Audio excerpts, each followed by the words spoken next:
Superhumanize. Accelerated evolution.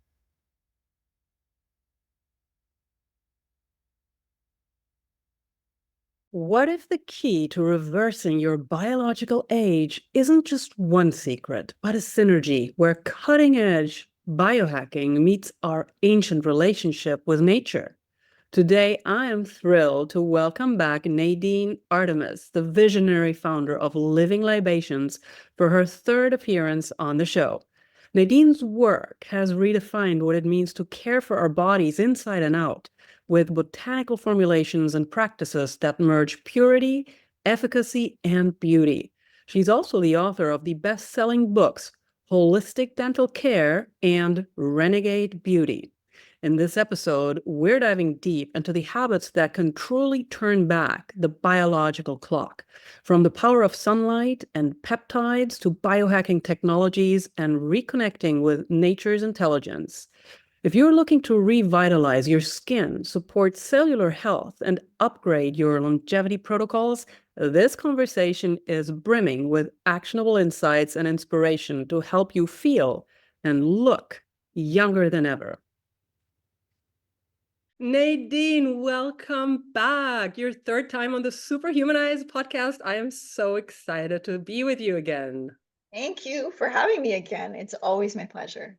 Oh, the pleasure's all mine, Nadine. And I have to start by saying that I actually start and end my day with you because your products have genuinely become such an integral part of my daily rituals. And I need to underscore here, I'm not sponsored. I don't get free products. I just absolutely love them. Like from your oral care line to your exquisite oils for skin and hair. I probably use I tried counting last night because I knew we're headed into this conversation today. Yeah, I use at least 8 of Nadine's products every single day. Just their Wow. purity, their integrity, their efficacy, and they're just such a joy to use. I truly feel and see a difference they make. And it is so clear that these formulations are created with just the utmost intention and reverence for nature.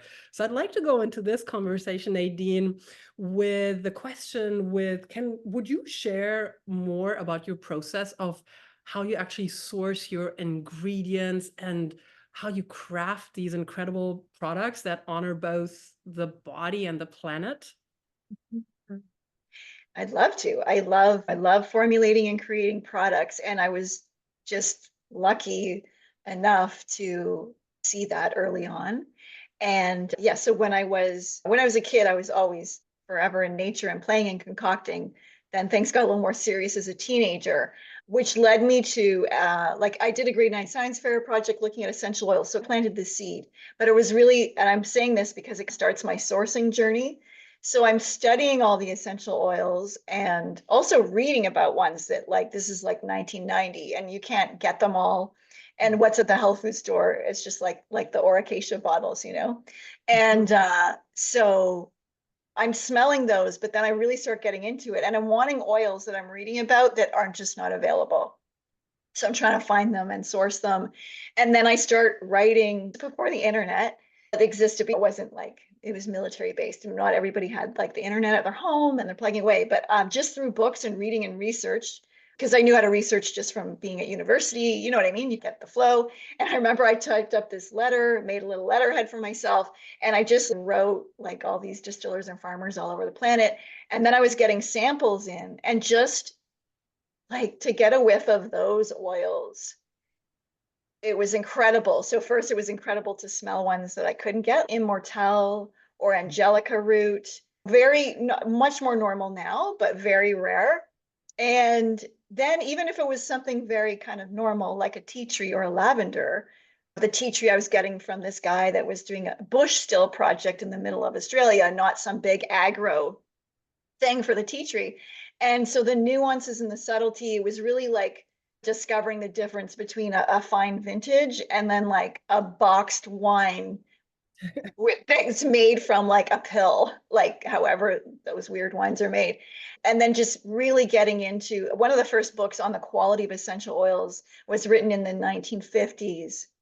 I believe it was Edward Vivon. Anyway, I have it in my book, but so that's when you start to see, because we think essential oils are just like, they're distilled and people are using them for aromatherapy and it's all just really small and quaint. But the real production of many of the essences is for the food and flavor industry. Like since 40s, 50s, 60s, even prior to that, it was perfumery. But and then prior to that, there was no separation. Like if we're pre-1920s-ish, there's no separation between the sort of natural and synthetic because they haven't really learned how to synthesize everything.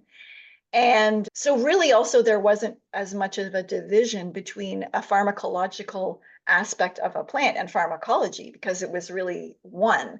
And then if you go for a more ancient than that, it was like many cultures were like the priests or that kind of the religious person of that culture was also sometimes a perfumer because those worlds were really colliding, and medicine and taking care of the body and cosmetics, so to speak, were really all one. Mm-hmm. There's even a ancient Greek word called like thymectomy, which is something meaning, I write about it in my book, but it's a meaning like let perfume be your medicine. And this is really the essences, the essential oils. That's what I was doing in grade 9. I was like, got this book on how to make perfumes, and it said they were made from the distilled plants and these things called essential oils. That was like back in the 80s. That was where my first whiffs. I found that fascinating, and I didn't know where all my perfumes came from. Now, the ones in my shelf obviously didn't come from, they was just like the synthetic stuff that we have now. But it was like getting understanding of the roots of it, that it was like pressed from petals and tinctured from trees and sap and all this stuff. And that made a lot more sense to me because perfume really, it was seen as this thing to connect with the invisible, because there's something really cool about scent. If it's a good smelling scent, it is connected to the invisible. There's something that's intangible and tangible at the same time, like sound in a way, right? Yes. And so perfume, which is such a good example because you could be trapped in an elevator with somebody wearing like whatever, Axe. Or whatever. In the 80s, they used to wear like Christian Dior Poison, and which is such a funny name. So you can have that experience, or you could literally be wearing a true, authentic perfume, we'll call it body fragrance cologne, with real ingredients, and it literally can be a beautiful experience. You feel good wearing it, but it's helping your immune system. It's rich in monoterpenes, and those are things that are completely compatible with your mitochondria, with your body. So it doesn't, you don't have to go, oh, I'm not going to have all that stuff of the whatever people are using. Because if you think about going natural, sometimes it seems like now I'm going to deprive myself, things aren't going to be as fun. But it just really opens up a whole banquet. And not only is it beautiful, it's literally doing the work and getting to things like immune system, or it can help circulation or help your lymph. So to me, it just seems the best combination. Yes, Nadine, absolutely. And gosh, in my life, also scent plays such a huge role, not only because I love scent and how different things smell, but what you said, it also connects you to the invisible realms. There are reasons why, for example, in the form of incense, certain compounds, certain herbs were burnt to carry the message to the universe or to the god. Exactly. Perfume means through smoke. Perfume. Yeah. So it's through that smoke, you're communicating with the gods. And then also what you said, and modern science is now validating what ancient traditions have long known, that these plant essences and these botanical compounds can profoundly impact our cellular health. They can reduce inflammation, they can boost regeneration. You just talked about the mitochondria. This nature's intelligence that we have access to also via the true perfumes, like the ones you're talking about. Every day, I use in the mornings one of my favorite products. Your favorite. Yeah, it's one of the favorites. There's so many, but the best skin ever. I love the frankincense. First of all, I love the scent. And then also, I love what frankincense can do. If you speak about it metaphysically, there, I believe it's both in Christianity and in Islam, when exorcisms are performed, that they use frankincense as well as rose, the combination, to dispel negative energy, to bring in healing energy. And then we now know via many scientific studies that frankincense is actually incredibly healing, whether you take it in orally, sublingually, or even in capsules, whether you apply it to your skin, that it can inhibit many things that you do not want to proliferate. Some people even talk about, studies talk about that it inhibits cancer cell growth, or whether it actually helps boost your cellular function. Yeah, and that can just be a part of caring for the body. I love there's moments like, of course, you can enjoy frankincense oil and diffuse it and inhale it, and that is so amazing. And then it's also super easy to just bring it into how you're going to care for your body anyway. And we now, I don't know, but this year we came out with a frankincense poetic pits. Yes, I use it. I have it on right now. Awesome.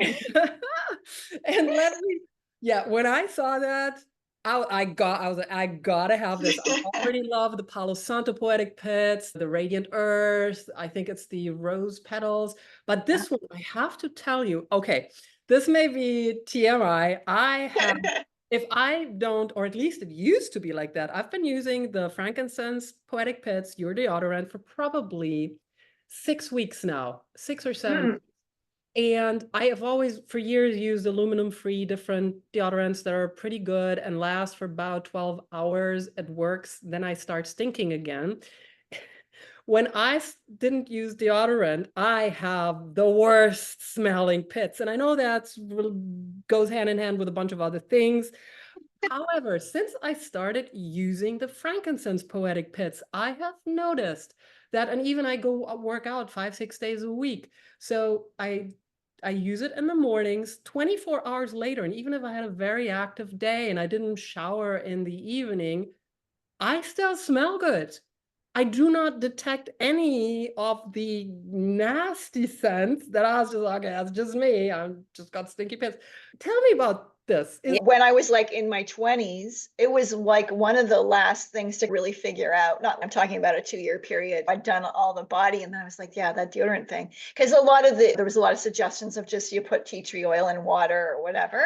And there's a lot of issues there. And it's not really, it'll help. It's not like the thing to get off commercial deodorant. And even those stones that are non-aluminum, there's still a form of aluminum in there. It's a bit of a interesting like way they focus on the words, but it's still not so good. But I don't think it really, there's the ingredient issue, but it doesn't take you through 24 hours, so to speak. So when I was formulating back in the day and trying to figure out the pit thing, I was just working with some sandalwood and doing some research, and the book just spoke about it really having this juicy amount and a synergy with the phytohormone of the one that really relates to androsterone, which is both men and women have that, and it is a pit secretion of both men and women. So the phytohormone version, like a plant phyto version, I was like, I just feel like there was going to be a synergy there for sandalwood and armpits.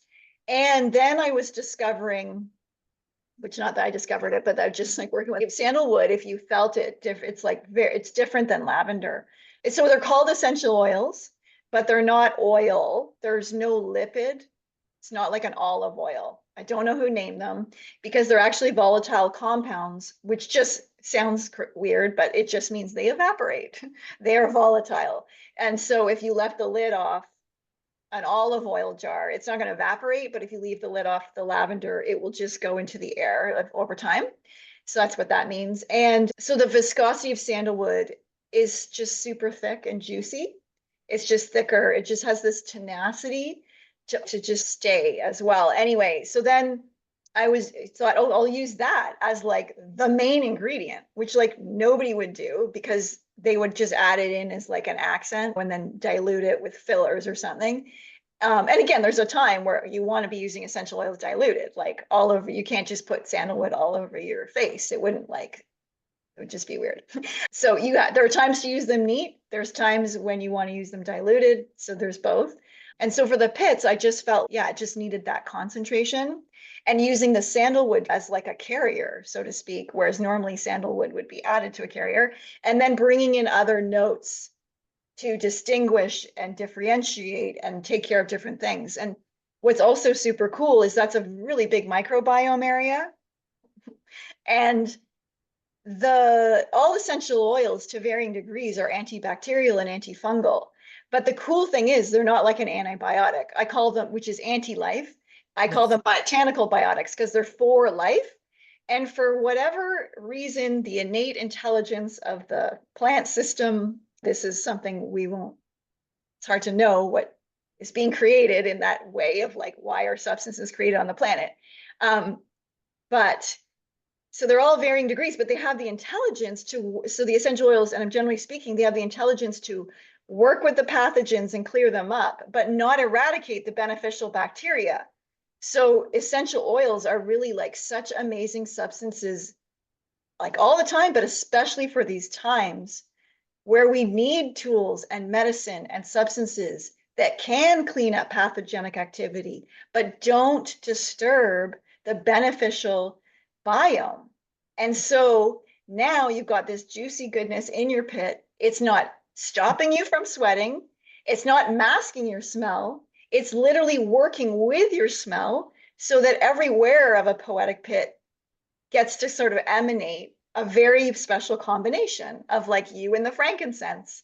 And so that's really neat. And yeah, that's what people do. Or if you sweat a bit or if you get a bit hot, it's nice because then you have nice aromas wafting up through your clothing. And literally people will like do hot yoga and people will say, how do you still smell so good? What is going on? So they're like the poetic pits are like the Pied Piper. And really, they can be like a perfume or a cologne. Like you could just put it on your pulse points, whatever you want. They are concentrated. Totally. Yes. And some of them, I love the Palo Santo one as well. Now I alternated. The Palo Santo one has a very strong, beautiful Strong. scent. So Yeah. that's something when I really want that to also be my perfume. The Yeah. frankincense for me, and I know everybody has a different body chemistry and such, that works very well for me. It smells delightful, and I can wear whichever other perfume I choose without it overpowering it. And no, it's just brilliant because, again, I have been for probably the last 20 years through so many different organic, aluminum-free deodorants, and they all Totally. And they don't work. no, Yeah. or they work for a short amount of time. And then if I don't happen to have it in my handbag or my car, then I'll just be walking around like this. And go, all right, I cannot do this to the other human beings in the environment. But this is really just brilliant, Nadine. And I'm just so grateful you created these products. And what I love so much about Living Libations is you so beautifully merge the purity of the ingredients of the formulations with performance. And Yes. can you share, because I'm particularly interested within the container of this conversation, to talk about turning back the clock on our biological age and the skin being our largest organ. Can we start maybe with, can you share some specific formulations or ingredients that are particularly effective for skin longevity and reducing oxidative stress for this? Yes. That's a great question. And the skin is our largest organ. I think of it as the moist envelope of our soul. So it's keeping us all in. And it's some of its main things. So our communication with the inside and outside world. And it's a huge part of our innate immune system. It's a key player. And while the gut microbiome, obviously very important, the skin is like a huge microbiome in partnership with that. It's obviously all connected. So that's important to know. But so the skin can be like a kryptonite in the sense that, yeah, whatever we put on it will go inside. But that's also the beauty of it, because then we can also use the skin to deliver goodness, not only to the skin, but into the body. And so we may as well, with every moment of self-care, or like I think of it, I call it ablutions. It's an old word for washing your face. And so then we can use those moments, because on one, if when you start doing a lot of stuff for your body, you run out of time each day. So it's good when you can make a skincare stack that is also benefiting your skin and your immune system. So what's really neat about coming across this palette of essential oils years ago, and really that's what like I could have gone into formulating cosmetics, but I feel like it was the essential oils that went, this is your vehicle into that world. Because on one level, skincare, you just have to like keep things moist. And so you would be far better off if you just use like really real olive oil for the rest of your life than buying stuff from the drugstore or the beauty counter. So on one level, skin just needs like that basic maintenance that doesn't, it could be very simple. You could brush your teeth with baking soda, do a face toner with apple cider vinegar and use apple cider and then use olive oil. And that would be good. Like on one level, it would keep things at neutral. I don't know if we're going to like anti-age the cells or that kind of thing, but you would be maintaining it and you wouldn't be adding to the things that are aging, right? Because we want to stop. If we're putting things like breast tissue, for example, when it was cancerous breast tissue, when it was examined, over 98% had parabens in the tissue. And paraben in a formulation, it's under 1%. Like it's not a big player because it doesn't need to be. It's powerful. It's used as a preservative. But it just goes to show you like every drop counts, because if it's only like 1% in these formulations, but it's showing up because it has a tenacity in the body and it doesn't just leave it. Like essential oils come, they do their job, and then they go. And even if you didn't smell, they have a physiological effect on the body, those molecules. Even if you couldn't smell the rosemary, the act of smelling it and the molecules would travel up your nose, speak to the hypothalamus, and then a cascade of things would happen of brain chemicals, good brain chemicals be released and that kind of thing. So I needed a quick shout out since you mentioned rosemary yes. last night. Oh gosh. And again, I'm not getting paid. I'm not getting anything for free. It's just, I love these products so much and I've been using them for years. So last night I love the night before wash day, because in the evening I apply your scalp oil, which also contains rosemary. And oh my God, it smells so good. And then I just leave it in overnight and I put the crowning. Now I haven't done anything with my hair today, but the hair growth that I have gotten just from using your oil alone and filling in places where I never awesome. I'm going to write an article soon on some deep dive tips on, like, I'm calling it hair maxing. So yeah, it's going to be phenomenal. And so many people, it's like we can stop the shedding and get the hair thicker. It's great. But I was going to say one of the tips, because I love before wash day, and I actually wash my hair more now. You don't need to wash your hair, but I have found that the clearer you can keep the scalp, the better for the hair, because the secret to all the hair is the scalp. Yes. Obviously, got to have enough nutrients inside and all that kind of stuff. But generally speaking, if there is dandruff or shedding, there's a dysbiosis in the scalp. And I feel like in the past for years too, people, if they got the virus, many people 3 months later would have hair shedding. Oh yes, I've heard So that. there was a bit of a global hair shedding crisis, and I felt like I could see it on, not TV, but whatever, like YouTube. You could see, and the interviews that people are doing, and you could see a change in like 21, 22. Like it was interesting. So I do that too before I wash, and I love oiling up my hair. So some nights I'll do that hair oil, the scalp tonic, and we have the crowning glory. And you know what? Sometimes I've been doing too. So you can get a root applicator from it's like a $5. You get 3, and they are plastic, but you just need it because you need to squeeze. And so I'll put a little oil in there, and I'll actually sometimes add water, just like a tablespoon, like a little, even 50-50, just a little bit, because the water opens the pores a bit more and it can sink in. And you don't have to because you want to just get it in the scalp. It travels through the hair. You could do the ends if your hair is really long, but it's really about getting it to the scalp. And then sometimes I'll switch. So I'll do the oil, and then other nights I will do just rosemary oil Mhm. straight up. So it's advanced aromatherapy, people. So you have to know if your scalp is okay with rosemary. And not every rosemary out there is pure. So, and we have two rosemaries. I'll use them interchangeably. They're both awesome. There's a rare rosemary verbenum, but they're both awesome. So anyway, you take the rosemary and you just put it in that bottle, like straight up. So I'll do maybe 1 or 2 ml. So get a big bottle. But then I'll add a teaspoon of melatonin powder, which Oh. is so easy to get, like just you can buy it in bulk and it's actually really reasonably priced. And then the oil, the essential oil, it's like semi-miscible, the melatonin powder. And so the rosemary will mix it into it mixes it up a bit, like takes it, you know what I mean? I don't know the word right now. I don't know why I don't know. You know what I mean? It takes the powder and makes it into liquid. You do that before you add the water because it breaks it down and makes it solvent, I guess is what I'm trying to say. Then I'll add just 20, like a tablespoon and a bit, or like a big tablespoon of water. And I try and do spring water or something real. You just shake that up for a second. And then I put that on the scalp. And then that's fun because it doesn't make the hair oily. And so you can do it too, and your hair wouldn't be oily the next day if it wasn't before a hair washing day, for example. But anyway, the topical melatonin Yeah. really helps the hair grow. Wow. Yeah. I'd never heard of this before, Nadine. That's Yeah. fascinating. I had heard of it.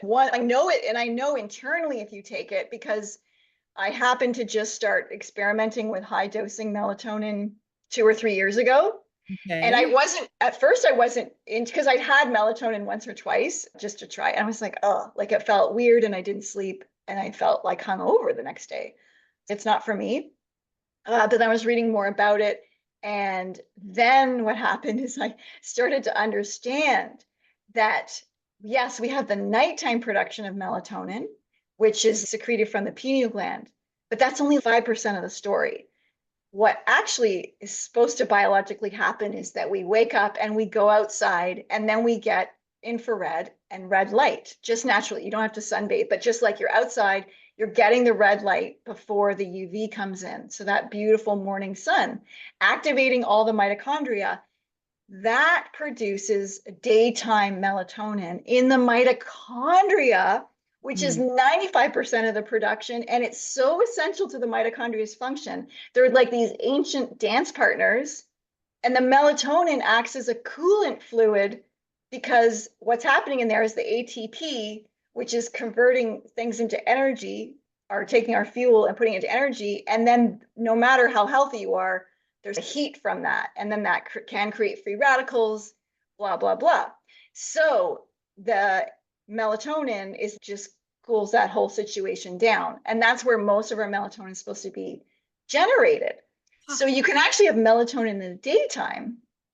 And the other That, thing is there's no negative feedback loop with melatonin, yes. which means, so if you were to take testosterone or progesterone or estrogen, or there's a lot of good data behind bioidentical hormones. So I'm not dissing that at all. I'm just saying there's a negative feedback loop. And if you do start to take it, you dull your own production.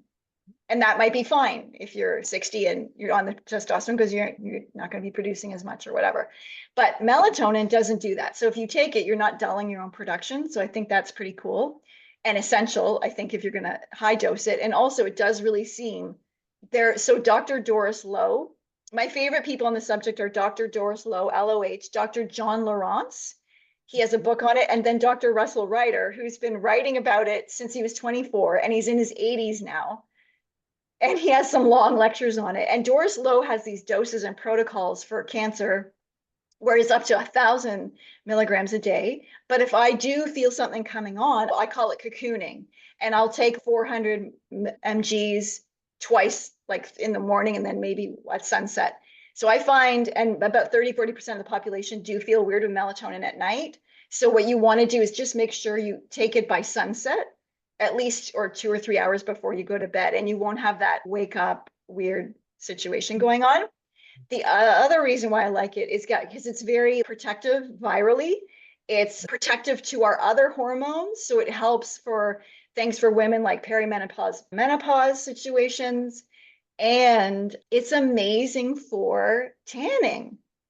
Mm. So it's sun protective. So if you have it before you go in the sun, you're protect. Like again, it doesn't mean you'll actually get more of a tan than a burn or whatever, but it really harmonizes your skin with the sun because there's a whole. I'm going to write about it, but there's a whole connection between the melanocytes, melatonin, melanotan, the melon layer, which is it's the first layer, the bottom layer of the top layer of the skin. And that's where the hyperpigmentation and stuff come from. And so there is a whole story there too with hyperpigmentation This is in that all layer. this is all Yes, so fascinating, Nadine. it's so fascinating. I have in the recent past done a few little dip my toes into the literature of high dosing melatonin, and I've heard from people that they've had incredible results. Also, what you said, cancer, immunity, Yes. being free radicals, being an incredible antioxidant. And I have not yet actually taken the dive to guinea pig it on myself, but you are absolutely inspiring me to do all. Just so interesting to me. And I It's love pretty neat. And I do track, we do testing for our biological age. So we do this from True Diagnostic. It tests 900 DNA methylation sites. We've been doing it since 2020. And things are good. And I do feel one of the things is the melatonin. And it's good topically because our telomeres have really stabilized. So I think that's a big, we've been doing a lot our whole lives, but I feel like that was a really key, yeah, it's a key thing and it's so easy to do. It's very available to people and it's a more of an antioxidant than glutathione. Mhm. It's really potent and it's fun because you can play with it topically. And what I did notice when I was high dosing it is because I had a little bit of shedding, but it's fine because there's a lot of hair here. Yeah. But then I was taking the melatonin, and then I was like, holy, like I felt like a chia pet head. Like I was like, it was so coming so fast. And then my husband, it's easier to see because he's got man hair. It's just like short hair. And then it was just like, whoa. Because I feel men when they're in the 50s, he could probably if you looked at a picture of them and because he has no luckily it looks like he'll be having his hair his whole life, but I'm sure it's if we looked at something when he was 20, it's probably a little bit less, right? And Yes. and he's feeling it. He's oh my God. And so it's amazing for hair growth inside and out. That's outstanding, Nadine. Do you have a particular source that you can recommend where you actually get your melatonin powder? I feel again, it's a made lab thing. So I think on one level there isn't too many options that way, but I just on there's a place called bulksupplements.com and they're very clean. I really appreciate them because it's just literally if it's an amino acid, it's the amino acid and you're not getting it with any fillers or that kind of thing. And they have a lot of they'll show the paperwork behind everything. So that's what I like and it's pretty amazing resource what's on there. Super. Thank you for sharing that, Nadine. And from melatonin, another topic that I know that's just such a heart topic, dear to your heart topic to you.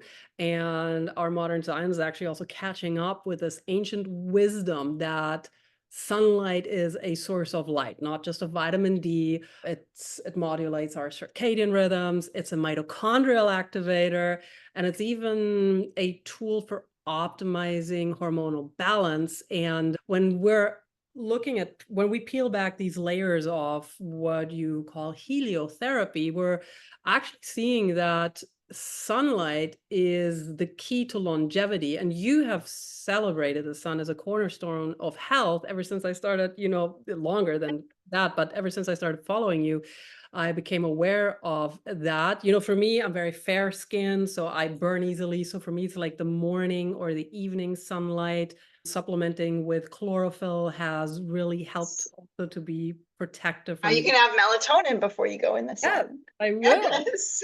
And so since the sun, it has been at the forefront of what you talk about and also how you live, can you share with us maybe some of the latest discoveries that talk about sunlight's ability to optimize mitochondrial health and also how it can slow cellular aging? Yeah, I do think, especially I'd say it was about 6 years ago where I got more serious about like always like enjoying the sun and getting out there, but more serious with the circadian rhythms and light. So we just banned all blue light at night. So when we talk about the sun, often it's just, am I tanning or not tanning, wrinkles, whatever. So yes, that's one segment. Let's just put that aside for now.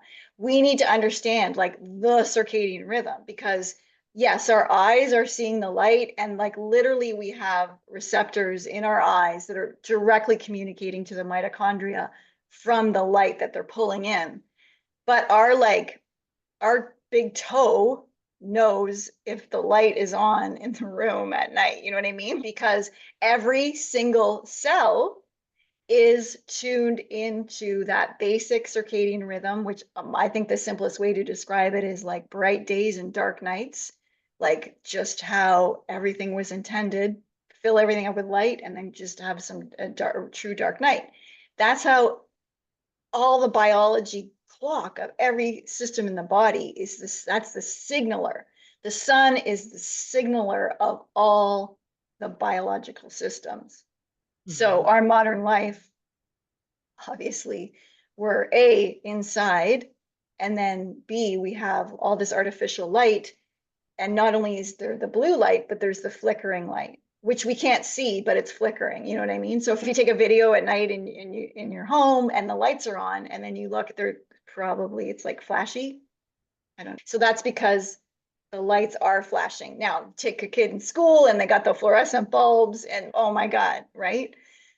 It's not a good situation. So getting, and then, just having an eye mask or whatever, especially for travel. So, because you want to have that real dark. So bright days, hopefully if you are inside and you're working by your computer, you're by a window, you're getting light. And then there's things you can do. On my phone, it's always in nighttime mode or whatever that is. So it's always slightly yellow. But at night, I just do this 3 clicks. See if I can do it here. Got my light. So even if that's still on that yellow mode, and then people get headaches and stuff, I'm like, first, put night shift, put it on night shift. And people are like, oh my God, the eye strain from just the lights glaring back at us. But then there's this thing you can do. 1, 2, 3. And it goes red. Do you see that? 1, 2, 3. Yeah. Oh, yeah. Yeah. Where do you So I can send it to you. It's just online, like how you make your screen red. Now it's not. Then I also wear blue light. I'll wear blue light blockers or whatever they're called. So it is funny if I'm doing stuff on my phone at night, because I do not see. I'll even watch a show and I'll just have to let go of looking at the colors or whatever. But it's been so much better. So just taking that seriously, of like that rhythm, the daytime, nighttime, and then also knowing more about the sun, because like it's different every hour. It's got different gifts, so to speak. To me, there's the peaks, right? You've got the sunrise morning time, you've got noon, and then you've got the sunset time. On an ideal day, I'm hoping that I'm watching there to see the sunrise, take it in for half an hour, and then hopefully I can also watch it set. And then hopefully I can be out at noon. That's an ideal day. So other than those moments, there's an app like DMinder, there's some circadian rhythm apps. They're good to get because, well, first of all, if you are in the sun in the DMinder, you can track it. So you're like, okay, it takes your longitude and latitude. You put in your skin type. There's 6, is it 6 or 5? There's 5 or 6 skin types, the Fitzpatrick skin type. So I think you'd be around a 1 or a 2. And I'm just probably a 3. But I got the English Irish skin. So I feel like I could be a 1 or a 2, but I've been like tanning for a long time, making myself like, so really since the 20s. In my teens, it was very much the 80s, and it was like chlorine pools and sunscreen and sun. And then, but that's really actually when I felt like I got the most quote unquote skin damage, because like I was burning with the sunscreen on or whatever it was. And then you're like, or we'd use like baby oil and tinfoil, all those fun things, or then swimming in a chlorine pool, which is, it's, so we got to know, what are we baking into our skins, into the sun, that kind of thing. But once you start to learn how to work with the sun, because that's what it's there for, because also it's important to know, like our skin was designed to engage with the sun. Like there's a union there. They could connect to each other. They talk. Like when the sun is shining on your skin, the pores dilate to receive the information. And like the information, there's 12 types of good cholesterol that get created from engaging with the sun. There's lumisterol, I can't remember all the names. There's amino acids. There's antimicrobial peptides that get activated. And there's going to be stuff that we just don't even know for another 100 years. And So information, there's information. just the information. Mhm. Yeah. And to me, it's, I don't know, if you want to know God, and I'm saying that in the widest sense possible, to me, I can see why people worship the sun, because you can feel it. And to me, it is a heavenly body. And to me, it just connects. I just like, I don't know, I just feel a full connection with the cosmos in those moments. And I love it.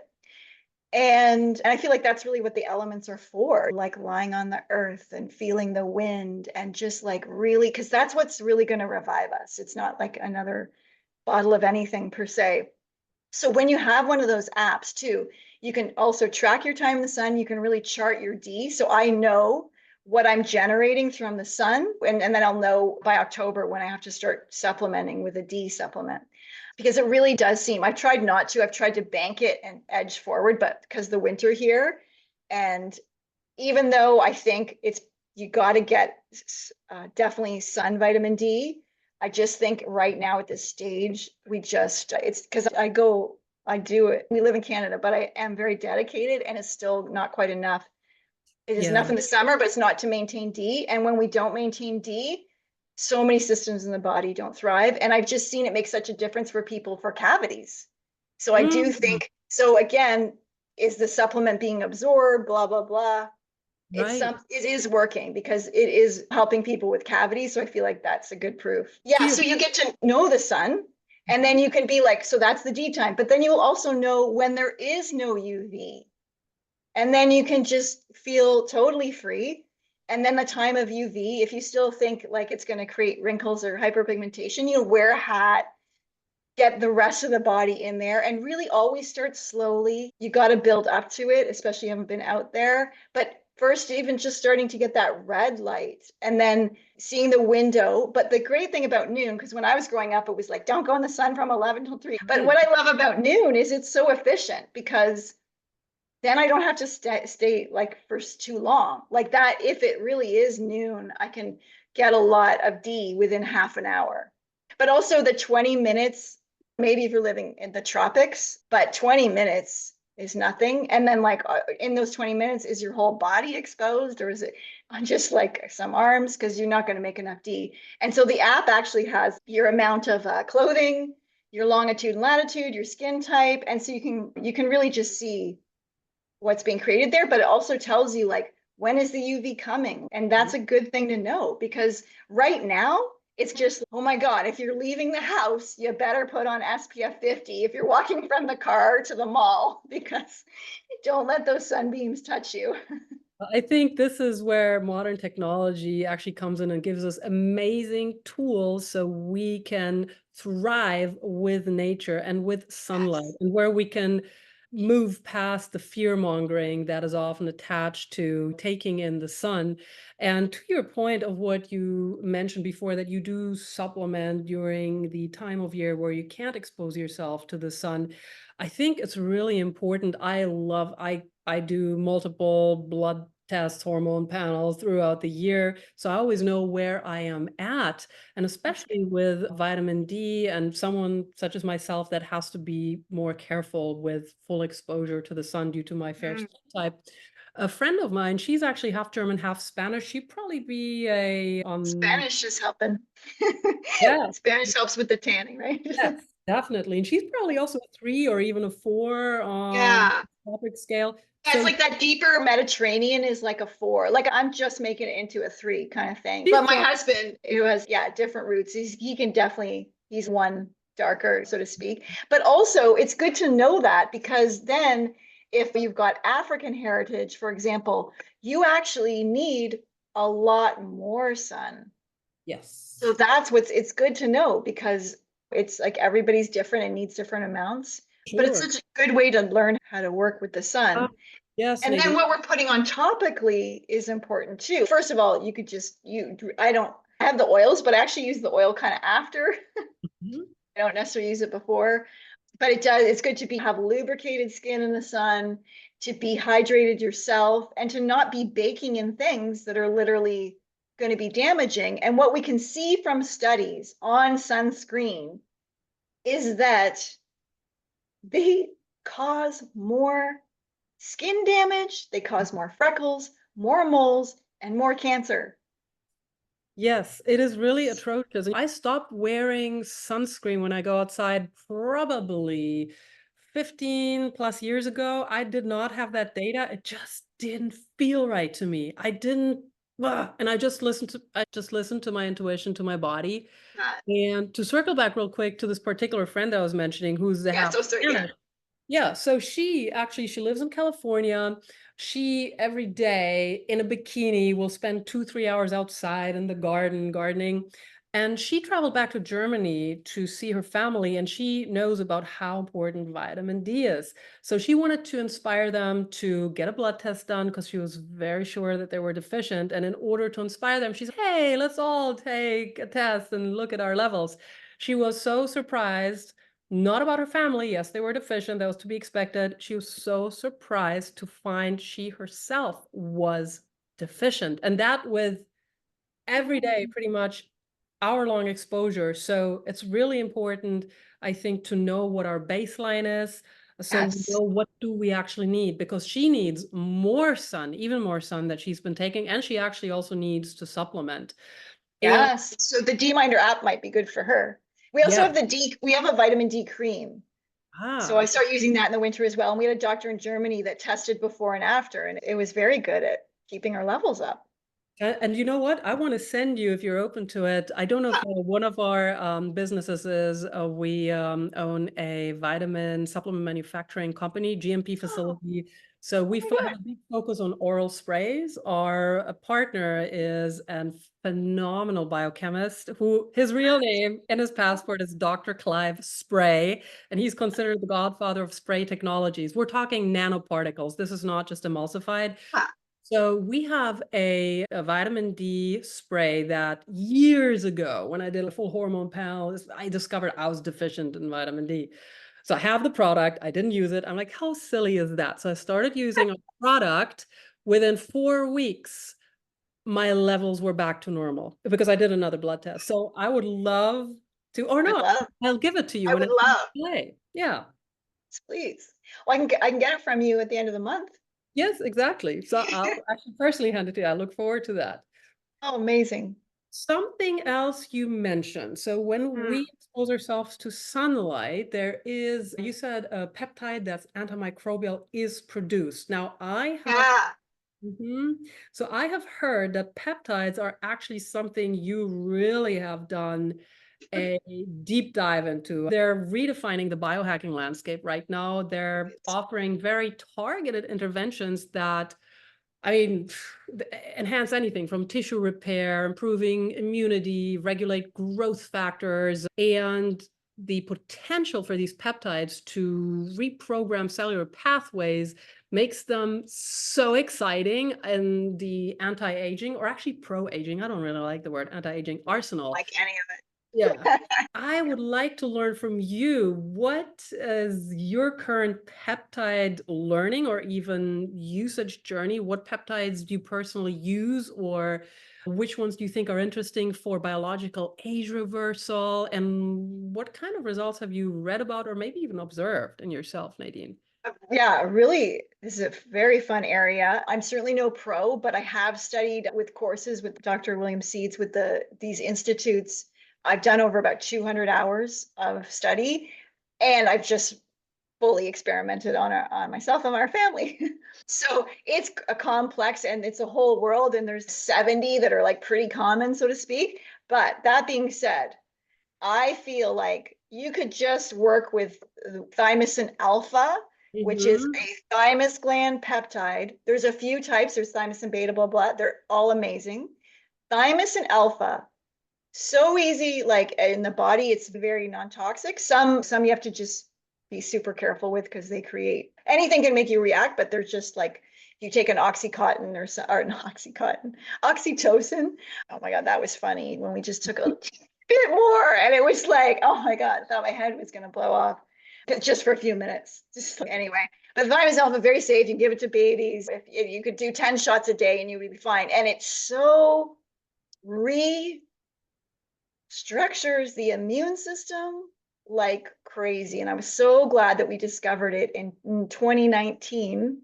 Although I did find when I was doing a deep clean once that a doctor in LA gave me a box of them in 2014, and I just had no idea what to do with them. I'm like, oh my God, I could have been using thymus and alpha for 6 years already. So it's just amazing. And again, I was taking the test around the same time, but I really I think that it really brought when we look at my intrinsic immune system age, it's 36 or 37, or it's gone down even since then. I really think it's a lot to do with the thymus and alpha, because I've also been experimenting with every supplement, and not every week, for about 30 years. Yeah. So I don't know what just happened to the lighting, but anyway, I've just never met anything like the peptides and like thymus and alpha to take care of the immune system. Like whatever we were thinking before of like echinacea or whatever, it's like nothing. Or like vitamin C, blah, blah, blah, nothing. Like just nothing on thymus and alpha. So you could just work with that. And I feel like everybody needs a bit of an immune overhaul. And if you just work with that for a few months, a few times a year, it would just reset things. And you can get really fancy and into all of them, but if you just focus on that, it's amazing. And then I think another one that's been really big is there's a whole other area of the peptides called peptide bioregulators. I don't know why my screen's going green, because the room is still the same color. Yeah. Oh, it's okay. Yeah, it's just doing it. Anyways, peptide bioregulators, and those are they're glandular. So, there's thyroid gland supplements from like a New Zealand, whatever. This is the peptide within the gland. So it isn't the gland. And these have been around since the 80s, the peptide bioregulators. And there's been one of the biggest studies ever done with the pineal gland peptide and the thymus peptide, which is a bit different than thymus and alpha because it's a bioregulator, but a very similar thing. And they're all organ-based, so they really help to rebuild the organs. There's about 20 for all the main organs. And then for women, there's ovary and men testes. But the one called Endolut, I call them the Russian IKEA peptides because they sound like IKEA names. Like you got Vladonics and Endolutin and like bone marlow, like these very funny names, but they've got a bone marrow peptide, bone peptide, muscle peptide, eye peptide, liver peptide, adrenal peptide, pancreatic peptide. So it's amazing. But the pineal gland endolutin, and again, I'm going to write about it because I think it's also connected to melatonin. That is phenomenal. And oh yeah, so back in the 80s, the Russian oil company, Gazprom, literally put 5,000 of their employees on the 2 bioregulator peptides, or half the employees or something, and then tracked them for 20 years.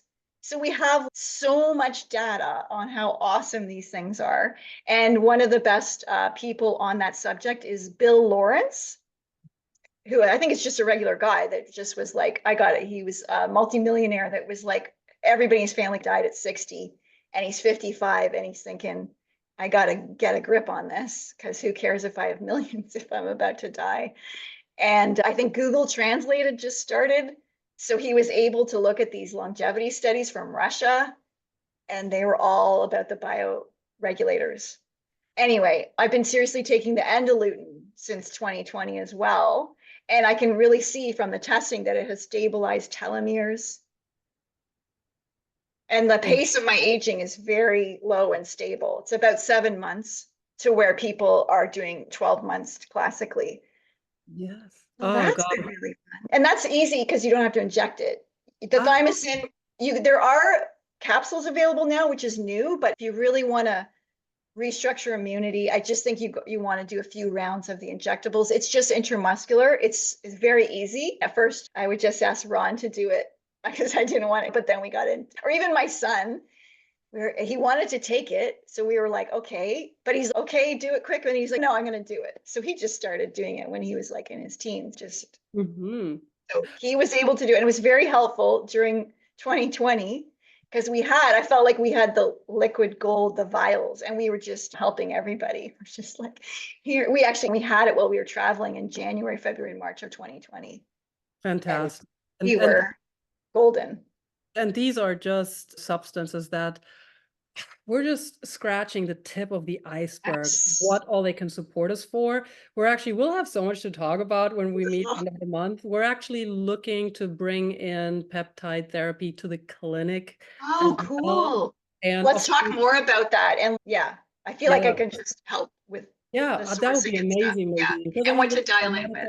we have our medical team there, the nurses. So when you get I know from friends that get what's called lyophilized peptides, where they come in basically the powder form that's shelf stable, but then you got to reconstitute it with bacteriostatic water and put it in a syringe. It's quite simple once you wrap your head around. Yeah, it takes a moment though. I know I had to make videos for so many friends. I'm like, but once you get through that learning curve, it's just I feel like it's such a handy skill at home. Like when I think of our home, I like to, because also we're way out in the country and I don't like going anywhere. So I'm like, what do we need to learn at home? What do we need to have at home? What's our version of a first aid kit? To me, that's thymus and alpha. And then like we just make sure we're traveling with that. We travel with Nitas. And what's nice is there's a lot of companies now that are doing the bacteriostatic water in glass, just as a side note. And it's easy to get on Amazon.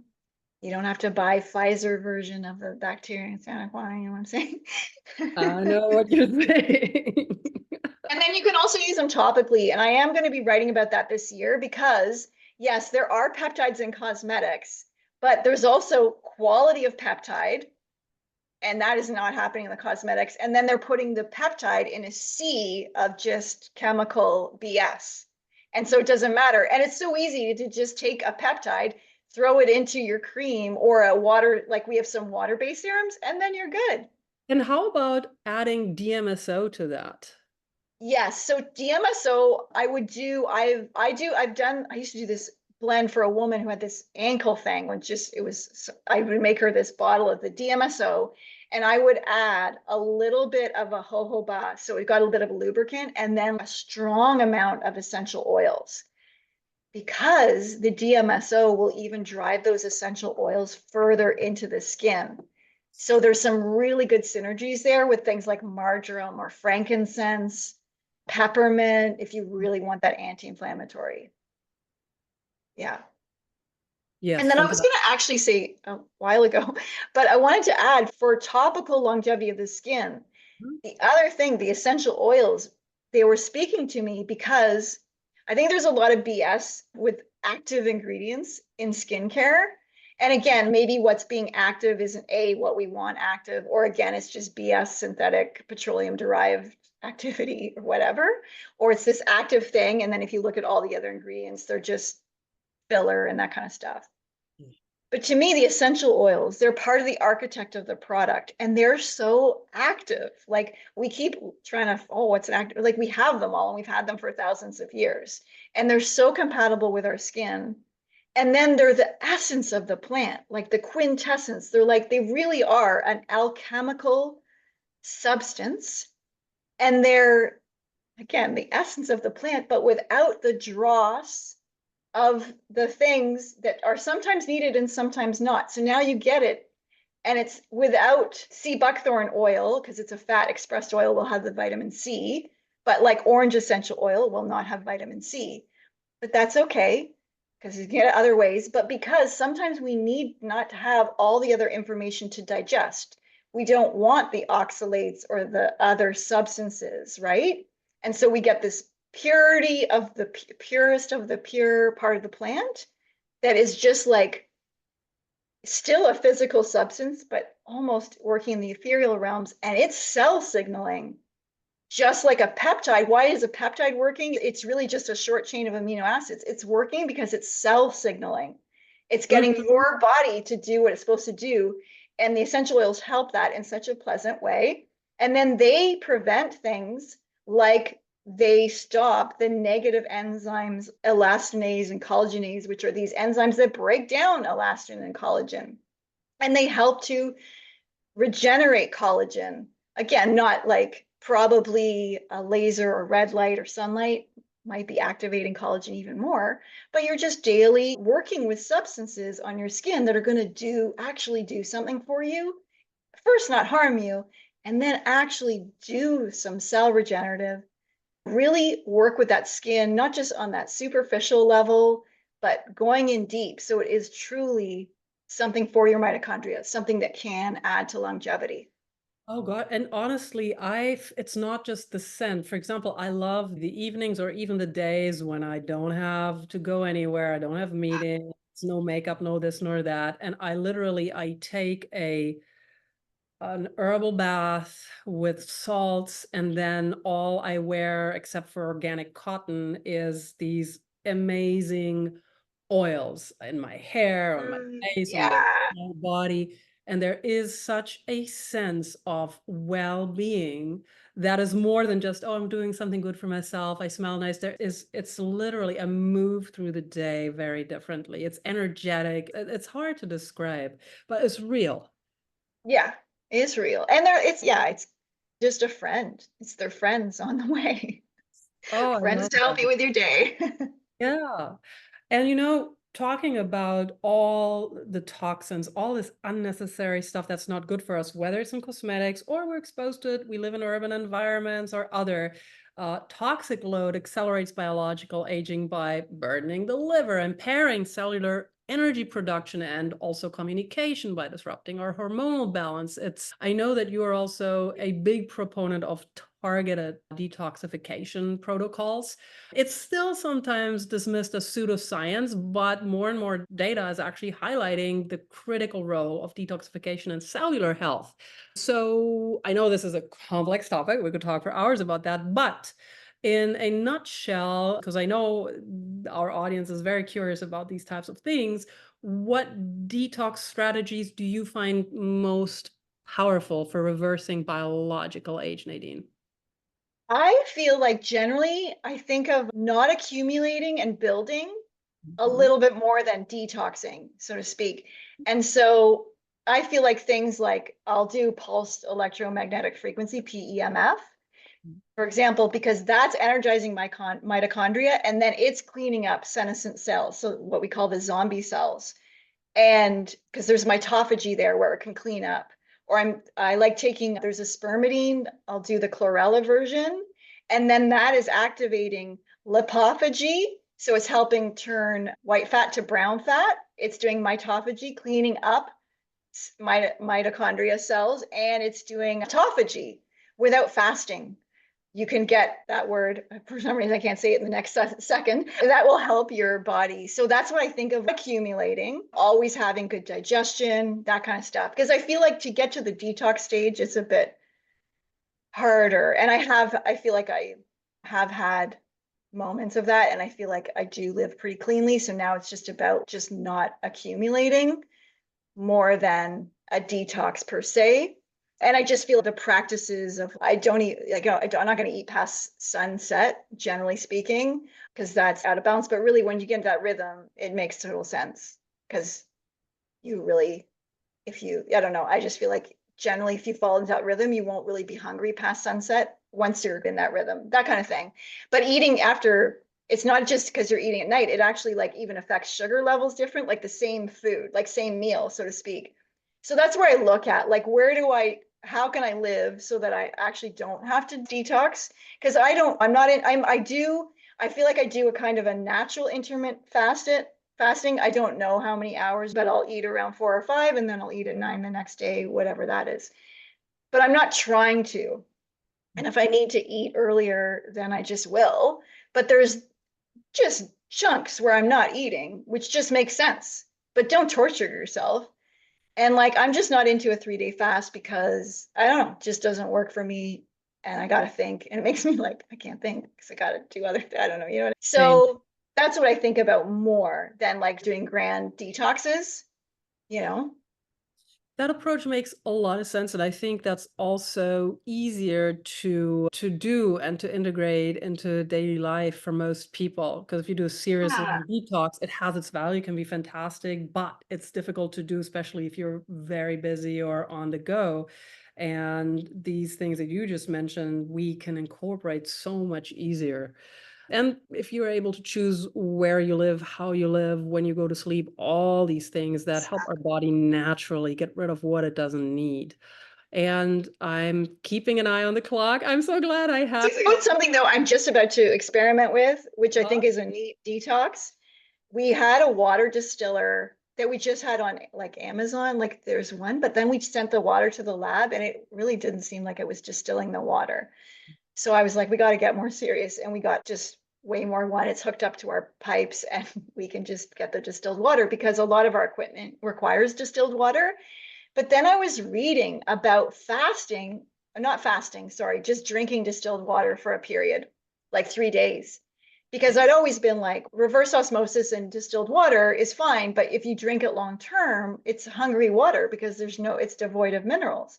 But that's actually the whole trick. And so there's this research I was looking at from the 1800s where you drink distilled water because it doesn't have the things, it is hungry, and so it pulls out heavy metals in a very gentle fashion because clearing heavy metals can be pretty intense. I've never done one of those programs because I thought I'm like, don't have any emergencies per se, and you're going to lose minerals too. And then how do we really how do we know we're replacing them or whatever? But it definitely, like the EDTA is helpful for many.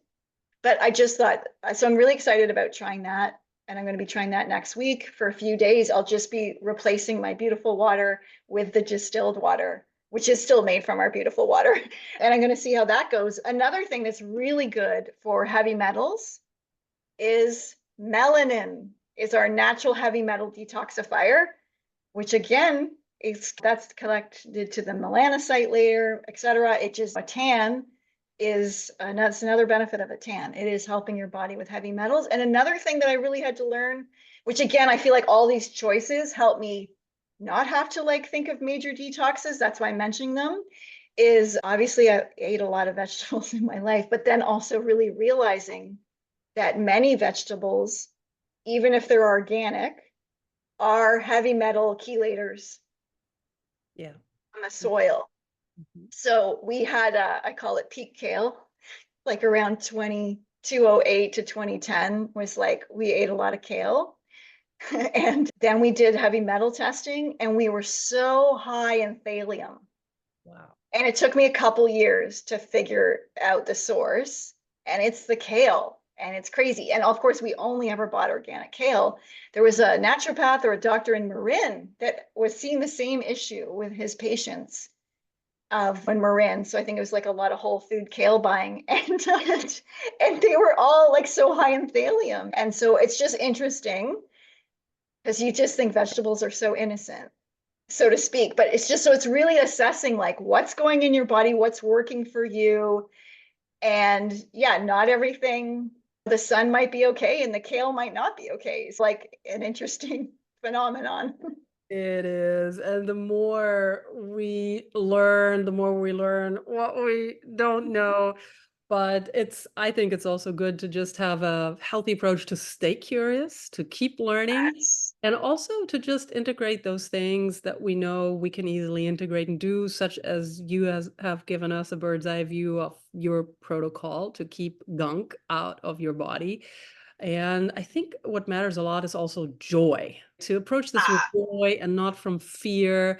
And I think that's also so beautiful about, if I look at your body of work, whether it's your books or the amazing products, the wisdom, the knowledge you put out there, it is such a joyful thing. I never feel and that, I think that also matters in how the body receives the medicine, whether it's the knowledge or the actual products. And With regard to plant medicines, and science is diving deeper and deeper into plant medicine, whether it's the herbs or whether it's the sacred medicine, or we're seeing a resurgence in interest in adaptogens, terpenes, and compounds. This feels to me right now like a full circle moment where ancient wisdom meets modern science, biohacking. And I would love to hear about your perspective. What role do you envision botanicals and essential oils playing in this very rapidly evolving landscape of longevity science and regenerative medicine? What I think is really good, it is rapidly evolving, but these are the OGs. So they're so foundational. We know them. Like there's so much to just explore, and we'll find new things about rose like 50 years from now, but we just know them so well. We know their affinity. And so I just feel like they're a really good backbone that can take us forward. And you can use them in so many ways, not just for skincare, but also as part of a lot of the biohacking or a lot of the medicine going forward. But also, they really just take care of our spirit and emotions in a way that some things just don't have access to those kind of portals. So I just think they're so fascinating because there are these substances, but they have this whole other quality through their scent and their tangible, intangible qualities that I think are just so perfect for now. And I also think they're awesome because for now, because they are able to deal with pathogens, but not mess with the biome, which these are the substances that we need in a society that's been over antibioticized and all that kind of stuff. Yes, 100%, Nadine. And this was such a beautiful conversation. I just love picking your brain, and I'm so excited So for fun. everything you're trying. And there's so much synergy there. It's just beautiful. For people who'd like to learn more about you or find you, how can they do so? Livinglibations.com is our website. And then Instagram, we've got Living Libations, and I've got Nadine Artemis over there as well. And that's like a little bit more personal if you want to connect with me there. And then actually, I'm going to start a Substack this year. So I'm going to start next week, but I got to get the articles rolling, but it will be official next week. But I'm mentioning that because I see it as a continuation of chapters in Renegade Beauty and Holistic Dental Care. And then the fun thing is I can go deeper into quote unquote claims and science and medical that I can't on the articles on the website because FDA, blah, blah, blah. So it'll be fun because I feel like I can just give it like so like we can dive into subjects, and then where it's makes sense at the end of the articles we'll go into like sources and solutions, and if there's like little preparations. My version of do it yourself is very simple. It would be more like making a cocktail rather than pulling out a blender. I'm always looking for the most effortless way to do that. Yeah, or what biohacking tools would make sense with it to solve problems. So that's where I'll have the hair maxing article. I'm going to do a deep dive on melanocytes and melanotan and melatonin and tanning and hyperpigmentation and all that kind of stuff. Amazing. I can't wait. And as soon as you have that link, I'll put it in the show notes as well. Awesome. Yes, Nadine, such a pleasure to reconnect with you. And I can't wait to see you and give you biggest hug end of the month. Oh, this is gonna be the best. Like that's a good cherry on top for our interview today is that I'll see you in a few weeks. Yes, what a privilege, what a joy. And again, I'm so grateful you joined us again today on the Superhumanized podcast. Thank you so much, Nadine. Thank you.